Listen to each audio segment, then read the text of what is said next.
emocional, feito para mulheres típicas e atípicas, em relacionamentos atípicos. Relacionamentos onde você sente que tem necessidades, carências, desafios que são fora de padrão. E aí, quando você busca informações, você acaba encontrando sempre as mesmas respostas, mas nem sempre as respostas que você precisa.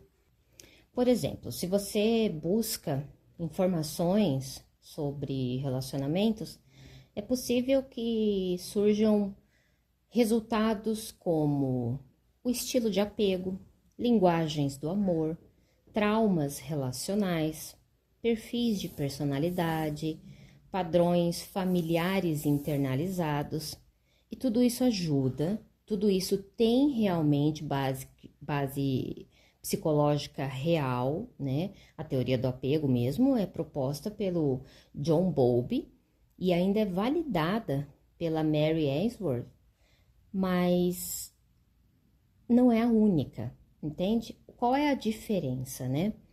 Dentro desses tópicos que eu citei, dessas linhas de raciocínio, é que estes modelos mostram como você se relaciona, mas eles não mostram de que lugar você está falando ou você está se relacionando emocionalmente hoje, no presente, na sua atual fase.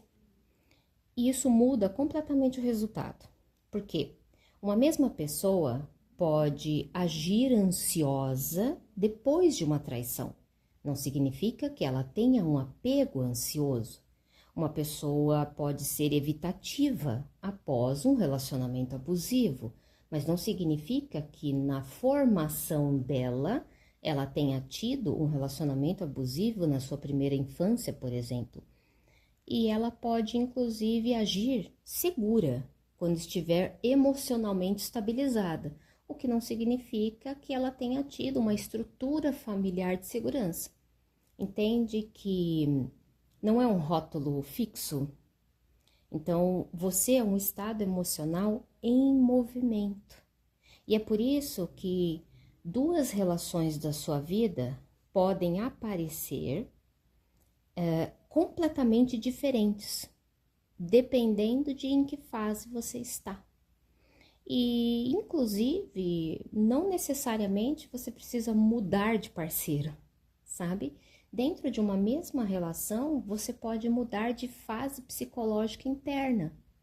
E este relacionamento te impactar de uma forma completamente diferente e você se apresentar de uma forma completamente diferente no mesmo relacionamento com a mesma pessoa.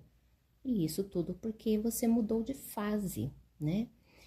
Fase psicológica no amor não significa ou não está atrelado somente à idade. Não tem a ver com geração e nem com a classe social. É um estado emocional e o nível de integração interna a partir do qual você constrói vínculos. Veja, é realmente uma questão de estado interno, né? Em determinadas fases da vida, e é lógico que os elementos externos com quem você está, o formato da relação, as necessidades desta relação, elas também vão interferir. Então, uma mesma pessoa pode vivenciar uma sobrevivência emocional, e eu vou falar mais sobre sobrevivência emocional, aos 40 anos. Pode ter uma pessoa que chegue a uma fase de integração aos 28. Pode ter uma pessoa que está fazendo a reconstrução, né, das suas relações aos 28, né? Então, quer dizer, relacionamentos, eles não seguem um calendário, né? Eles seguem um processamento emocional. E vamos ver se você se identifica com algumas das fases que eu vou explicar aqui. Por exemplo, vou começar por uma fase desafiadora. A fase da sobrevivência emocional. Se eu pudesse dar uma palavra-chave, né? seria alívio. Ó, nessa fase, você não escolhe exatamente o relacionamento, certo? Você tenta não perder.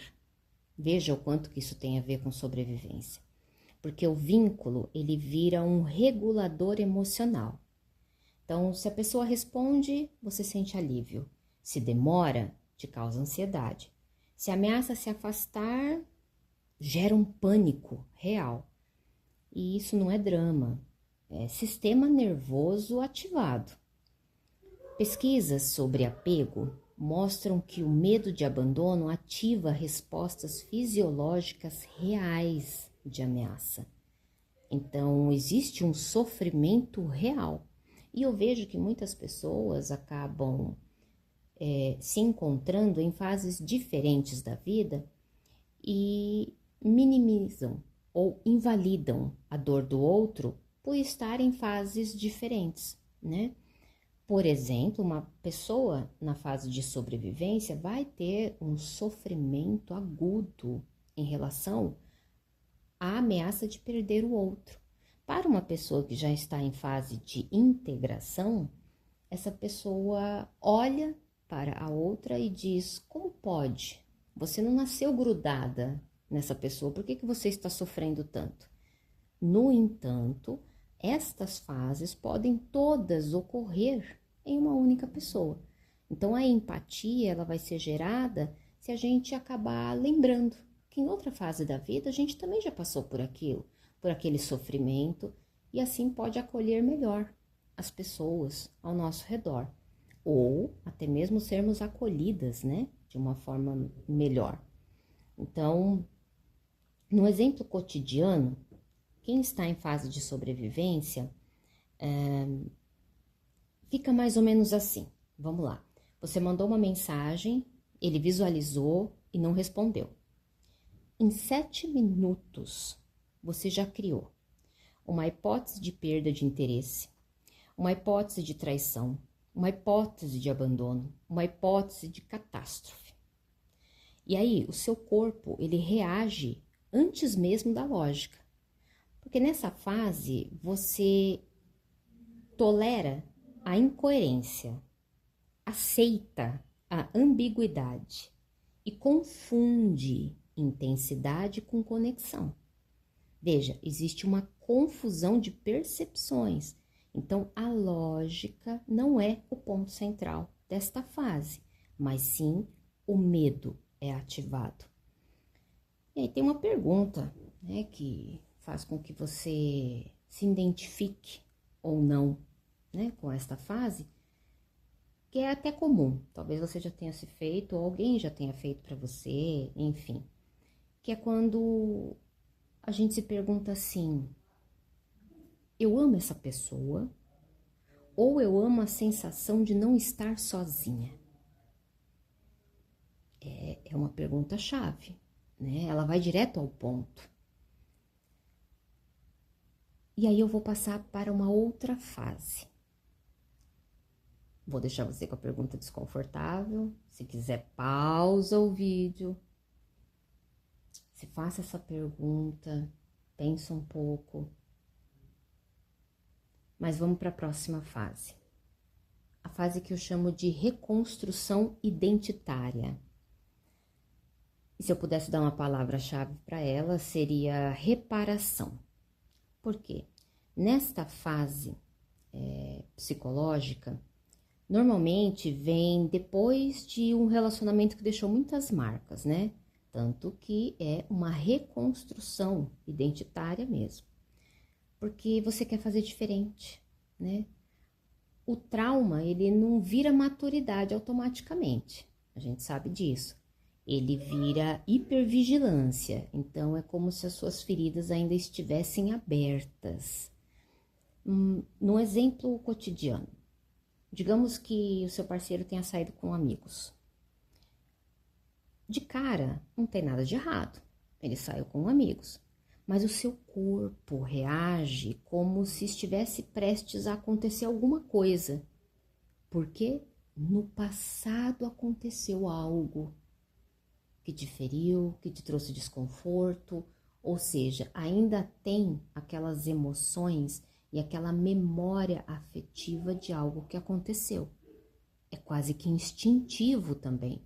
Então, aqui você observa a coerência obsessivamente. Então, tá sempre reparando em detalhes, né? Se uma coisa bate com a outra, racionaliza muito, testa a confiabilidade da pessoa, né? Faz aquelas pegadinhas, um jogo de palavras, quer ouvir a mesma história várias vezes para saber se não tem nenhuma ponta solta. Analisa os sinais pequenos, né? Então, coisas que são muito pequenas mesmo, né? Acabam tendo uma proporção completamente diferente. Porque pode ser indício, né? Ou aquilo que a gente já fala hoje em dia de red flags. Ou seja, realmente existe uma sensibilidade. Por quê? Porque a saída do relacionamento anterior deixou marcas. Então você ainda está sensível. Como uma queimadura que no mínimo sopro já arde, porque não está curada. A verdade é essa, não está curada. Então, o relacionamento ele acaba virando uma tentativa de reparação. Você não quer errar nos mesmos pontos que você acredita que errou no relacionamento anterior, para que não dê o mesmo resultado no relacionamento atual. E é lógico que o seu objetivo é viver uma versão saudável daquilo que faltou antes. Mas também é importante saber que o que você está vivendo hoje é um novo relacionamento com uma nova pessoa e que os desconfortos do relacionamento anterior podem ainda estar na memória, podem ainda ser muito presentes, mas não são os mesmos relacionamentos. São relacionamentos diferentes.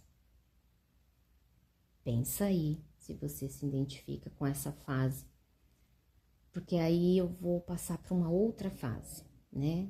De estado psicológico e emocional, quando a gente está se envolvendo, que eu chamo de fase de expansão ou de escolha consciente.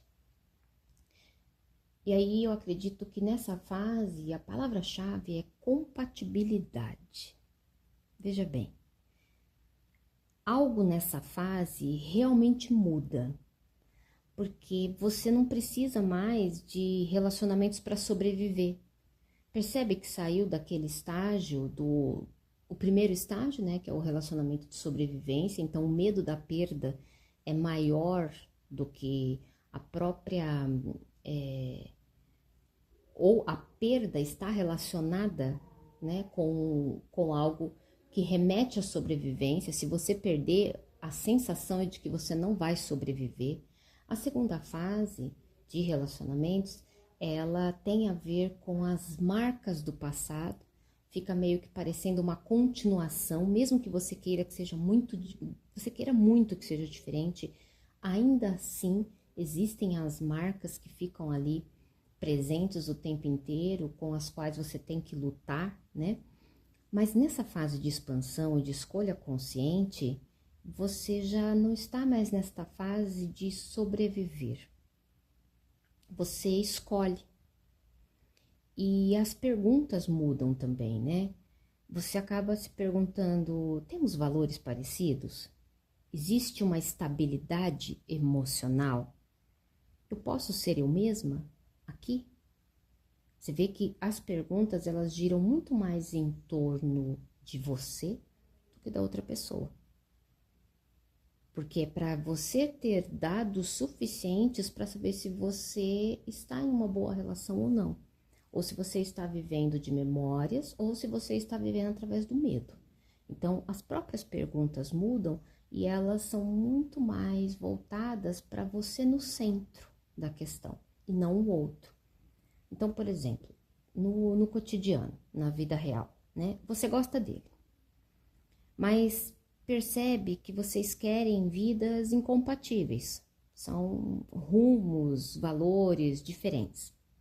E aí você não romantiza isso, né? Você não tem aquela falsa esperança e nem faz grandes esforços para mudar a pessoa. Você identifica, você percebe e você olha para a realidade, né? O, o adulto faz as coisas chorando, né? Ou seja, identifica coisas que não gostaria de ver, mas faz, entende? Não se nega, não está em negação. Então, essa fase realmente é onde a gente acaba abandonando as fantasias. Em algum momento, pode ser que a gente fique realista demais, né? Pé no chão demais. Mas ainda assim, é uma fase onde nós somos a prioridade. E vamos ser honesta, né? A fantasia emocional, ela é confortável, mas a realidade exige essa maturidade, né? É a gente se poupar, sabe? De acreditar naquilo que não é palpável, para acreditar, para enxergar aquilo que está na nossa frente. Então, é uma fase de choque com a realidade, onde você vai lidar com aquilo que é e não aquilo com que você gostaria que fosse. Será que é nessa fase que você tá? Pensa aí. Porque agora eu vou para uma outra fase psicológica, que é a fase da exaustão relacional. Vamos ver quem é que tá nessa. Pois é, não tem outra palavra-chave que não fora fadiga, cansaço, não é? Porque você já tentou muito, já acreditou, já investiu, já se frustrou e agora tá cansada, né? Então você começa a dizer, eu prefiro minha paz, homem só dá problema, sabe? Pode ser uma sabedoria, mas também pode ser defesa. E estudos sobre burnout relacional mostram que vínculos afetivos geram uma exaustão psicológica. E o perigo aqui é transformar uma proteção temporária em identidade permanente, sabe? É nessa fase que algumas mulheres escolhem pelo celibato, não é isso? Eu tenho o podcast falando sobre a diferença entre o celibato e o FOMO, né? Que é a experiência de estar bem por estar de fora, né? E na questão do celibato, nessa fase, né, que é uma fase de exaustão relacional, ele vem meio que como uma forma de nos obrigarmos a ficar de fora. Porque, ao que parece, relacionamentos não são para nós. Ou se existe alguma possibilidade de um bom relacionamento acontecer, ele é como se fosse uma agulha no palheiro.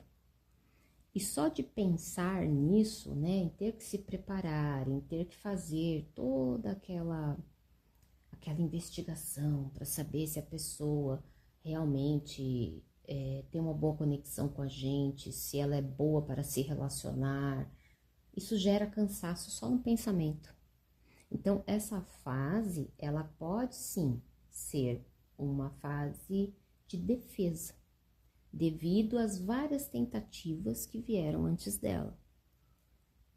Mas também pode ser uma fase onde você decide que a prioridade realmente é outra.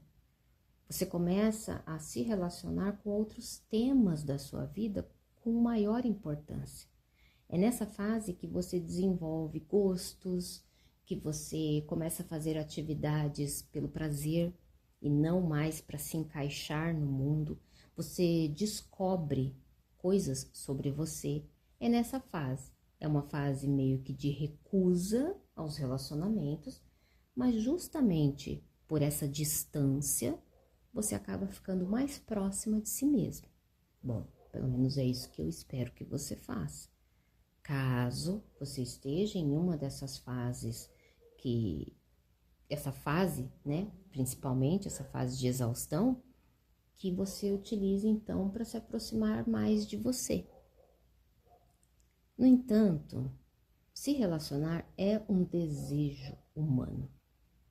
O que muda é a intensidade, a profundidade. As pessoas têm ritmos diferentes, né? Mas nós somos seres relacionais.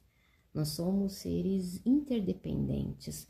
Então, delimitar com esse tipo de desfecho, não quero mais me relacionar, né? É algo que também acaba podando algumas pessoas de viverem determinadas experiências.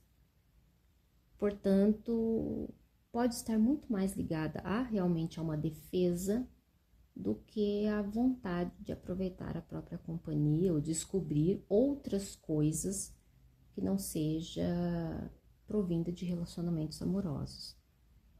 Mas, pensa aí, é uma fase temporária? Ou você já está se identificando, né, com essa fase? Por quê? Tem uma próxima fase. E quando eu digo próxima, não significa que uma é a evolução da outra, tá? Todos nós podemos passar por todas as fases em uma vida inteira. Tem pessoas que vão passar por 2, por 3, por uma, vão repetir fases, né? Então, não que seja uma evolução, onde uma é ruim e a outra é melhor, mas os desconfortos são diferentes, os desafios são diferentes, os aprendizados também. E aquilo que a gente vai sentir, obviamente, também será diferente. E isso afeta completamente quem que nós vamos deixar nos aproximar. Aproximar da gente. Isso afeta, isso ou inibe ou atrai, entende? E aí eu vou para uma fase que eu chamo de fase de integração. E aí, se eu puder dar uma palavra-chave para essa fase, eu diria que é a coerência. E também é menos comum, tá? Mas é real, é real. Existem pessoas passando por essa fase, ou até mesmo fazendo uma boa manutenção desta fase, porque é nessa fase que a gente reconhece os nossos padrões, sabe? Assume responsabilidade emocional e não usa relacionamentos para nos salvar, né? De histórias mal acabadas ou histórias que tiveram um final diferente daquele que a gente criou expectativas. Existe uma autonomia, mas sem frieza, sabe? Não é o egoísmo que impera, né? Existe um vínculo, mas sem fusão. Você não se perde, não deixa de ser você, porque você está se relacionando com o outro. E existe conflito, sim, mas sem colapso, né? O que é o conflito? É respeitar que ideias diferentes podem conviver. Elas não precisam se complementar. Elas podem, inclusive, ser incômodas, desconfortáveis e ainda assim ter espaço para viver. E as pessoas acabam se sentindo ouvidas, acolhidas, porque não precisam ser perfeitas para que essa conexão aconteça. Então, vamos para aquele exemplo, né, do dia a dia. Você mandou uma mensagem e ele demorou para responder. Nesta fase de integração, a primeira coisa que você pensa é, provavelmente está ocupado. E continua a sua vida. Sem um roteiro dramático, sem uma investigação do CSI emocional. Sabe, é quase entediante, para dizer a verdade. Porque é exatamente isso, é saudável, né? E o saudável, ele não exige fortes emoções. Tá aí algo que também aparece em consultório e a gente acaba falando, eu abordo bastante sobre isso. Muitas pessoas reclamam de estar em um relacionamento e se confrontar com o tédio de ser um relacionamento retilíneo, um relacionamento estável, que não oferece grandes mudanças comportamentais, intensas, emocionais. Por quê? O relacionamento é mais um dos planetas orbitando no seu sistema solar, entende? Orbitam, mas ainda assim não existe uma preferência. É algo natural de ocorrer caso tenha afinidades em vários temas e dimensões, né? E caso não tenha também, tudo é pesado, é equilibrado, fico, não fico, quero, não quero, gosto, não gosto, e ok, porque existem outras coisas na vida que complementam o ser. Então o relacionamento deixa de ser o centro do seu universo. Mas isso não significa que ele não tenha importância. Ele tem importância, ele faz diferença, ele agrega, ele cutuca, ele faz crescer, ele traz coisas boas, ele traz desafios também, mas tudo visto como algo natural de relacionamentos da vida e não como o único tópico, né, a ser abordado por você, que pode ou te desregular completamente ou te regular completamente. É a fase mais saudável, digamos assim. E, mais uma vez, vamos reforçar, pode acontecer em qualquer idade, porque o fator maturidade, ele também muda, porque existem outros elementos envolvidos, a pessoa com quem você se relaciona, o seu contexto atual de vida. Veja aí, você acredita que esteja passando pela fase de integração? Porque o que realmente funciona em relacionamentos não é o destino, não é sorte, não é algoritmo de aplicativo, sabe? Não adianta você ficar vendo, consumindo vídeo um atrás do outro para você se fazer perguntas, né? Precisa prestar atenção em como você se sente. Precisa prestar atenção em como você se sente no momento presente. Então, a fase emocional a partir da qual você está se vinculando agora. Em que fase você está? E aí, trocar de parceiro sem mudar a fase interna, sabe? É só trocar uma peça no mesmo tabuleiro, né? E é por isso mesmo que a gente acaba repetindo padrões de relacionamento, sabe? Porque às vezes uma fase ela se estende, mesmo que você troque de parceiros. É interessante perceber isso também. E aí eu vou ajudar aqui a fazer um checklist, tá? De que fase que você está. E eu vou inclusive deixar disponível, né, esse artigo com todo este conteúdo, vou deixar lá no meu site, tem um endereço aqui, e aí você pode ler com calma, você pode fazer esse checklist também com calma, mas deixa eu repassar aqui e vamos ver se você vai pensando comigo. Então, se você estiver numa fase de sobrevivência emocional, você vai observar o seguinte: o seu humor depende da resposta da pessoa? Ele muda? O seu humor muda?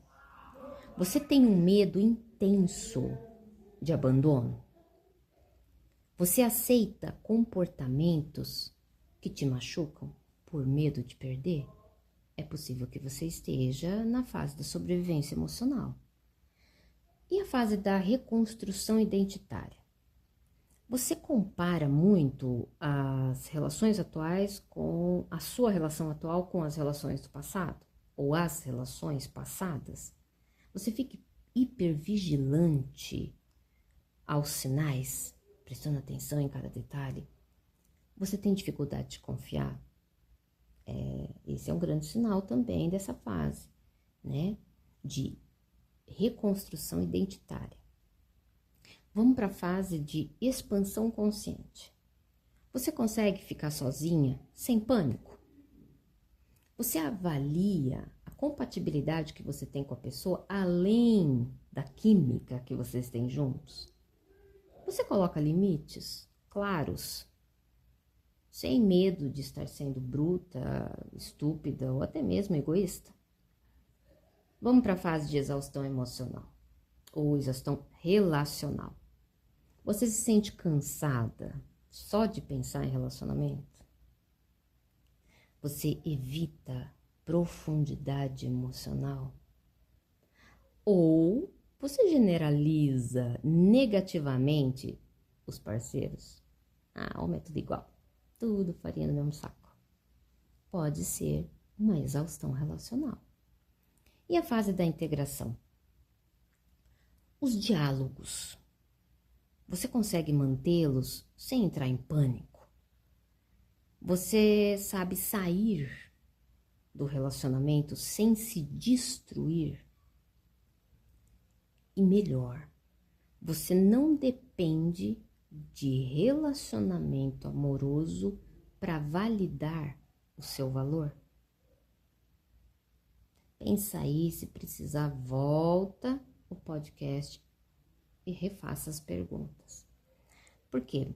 O relacionamento que você vive revela a fase psicológica que você está. É agora, é no presente. Isso não é uma condenação, é um diagnóstico momentâneo, dá para entender? Porque fases mudam, né?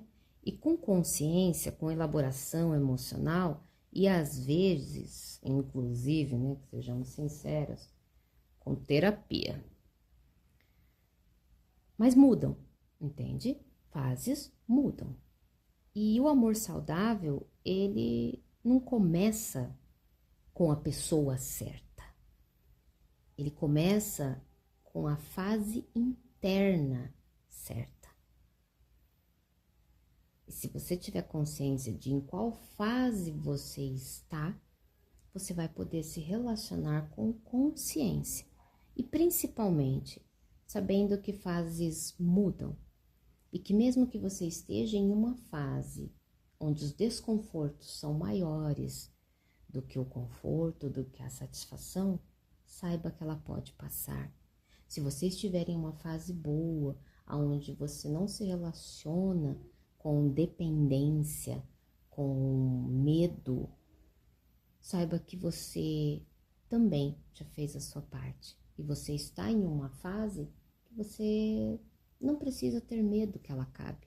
Porque afinal de contas você já aprendeu a sobreviver, você já sabe qual é o seu valor e você já sabe que um relacionamento não vai te trazer todas as respostas para uma vida saudável, mas ele pode deixar a sua vida ainda mais gostosa, em ótima companhia,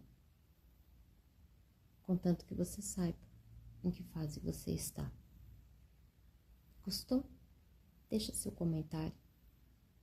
Na próxima eu trago um conteúdo assim também, se vocês gostarem, para fazer um checklist, autoidentificação, proporcionar autoconhecimento, né? É isso aí. Até a próxima.